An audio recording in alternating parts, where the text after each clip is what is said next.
Seorang guru bahasa Melayu mengaku tidak bersalah di Mahkamah Session Tawau atas 6 pertuduhan melakukan ambang seksual fizikal terhadap 5 anak murid perempuan berusia 9 tahun melalu.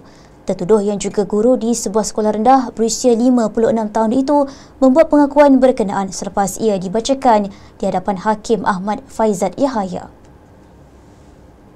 Berita Harian melaporkan bapa kepada 6 anak itu didakwa melakukan perbuatan berkenaan terhadap 5 murid perempuan tahun 3 yang kesemuanya berusia 9 tahun dalam bilik darjah sebuah sekolah rendah pada 8, 13 dan 15 Mei lalu.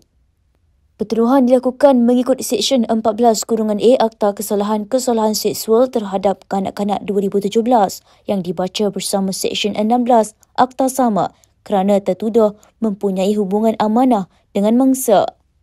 Sabit kesalahan, tertuduh boleh dihukum penjara sehingga 20 tahun dan sebatan bagi setiap pertuduhan. Mahkamah membenarkan jaminan RM5,000 bagi setiap pertuduhan dengan seorang penjamin serta syarat tambahan seperti yang dipohon pihak pendakwaan serta menetapkan 17 November depan untuk latihan peguam dan serahan dokumen.